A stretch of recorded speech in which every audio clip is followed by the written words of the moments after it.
परमेश्वरलाई धन्यवाद भएको आज पनि मैले तपाईँहरूको अगाडि फेरि पनि एउटा कुखुराको माध्यमद्वारा मेरो चाहिँ यो तरकारी कुखुराको भिडियोहरू धेरै तपाईँहरूको अगाडि आउनेछ।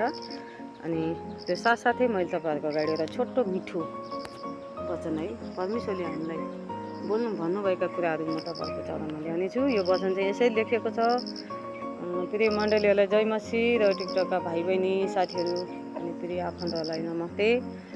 अनि यसै लेखेको छ फिलिपी 2:10 कि स्वर्गमा पृथ्वीमाथि र पृथ्वी मुनि भएको हरेक प्राणीले यसुको नाममा घोडा टेक्नु पर्नेछ र हरेक जिब्रोले परमेश्वर पिताको महिमाको निम्ति यसु ख्रिस्टलाई चाहिँ प्रभु भनेर स्वीकार्नु पर्नेछ उहाँले भन्नुभएको छ।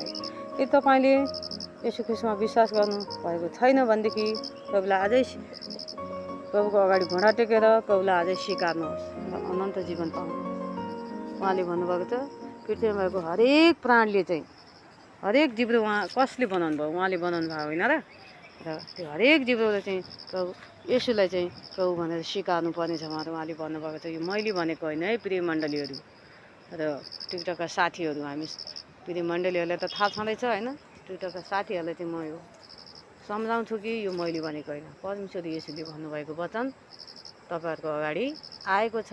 स्वीकार्ने नस्वीकार्ने तपाईँहरूको इच्छा।